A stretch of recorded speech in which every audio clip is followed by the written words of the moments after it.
A relatively smooth transition as Singapore eased COVID-19 measures to allow dining in again.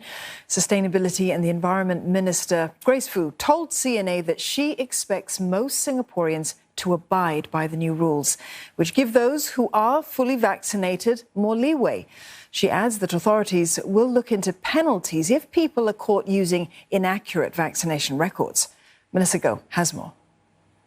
For smaller groups of up to 2, they can dine in at open-air coffee shops as well as hawker centres, regardless of their vaccination status. But what about other places, say like food courts or street-side stalls or even restaurants with alfresco dining areas? Not for now, because the risk for unvaccinated persons is much higher in developing serious symptoms. We have decided, to really be quite cautious in this transition period. So actually, we had wanted to follow the MTF guidelines for consistency and so for ease of implementation.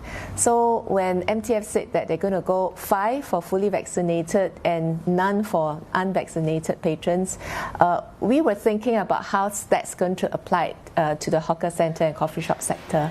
The key consideration really is that our hawker centre has a social mission of providing a place for all Singaporeans where they can find hygienic and affordable meals.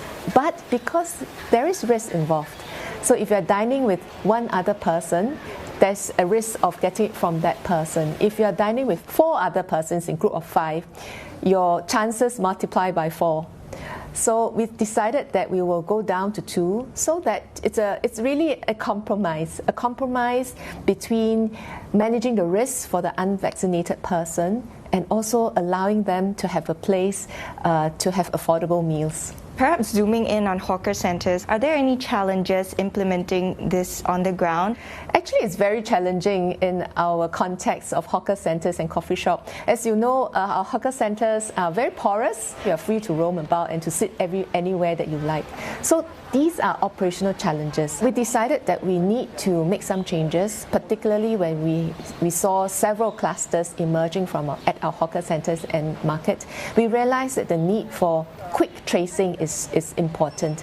So we've decided to install some temporary barriers. This is allow us better tracing.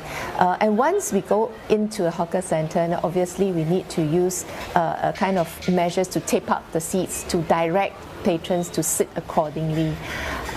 Ultimately, I think we urge all patrons to exercise individual responsibility, and I can't stress the basic SMM more enough. Putting on a mask when you're not eating and also keeping your hands clean. How many were caught on day 1 flouting the safe management measures, and what were some of the most common offences? We haven't received any information yet, but I suspect that most Singaporeans do abide. They may not be very familiar with the regulations. It needs some time to get them to accustom to the new regulations.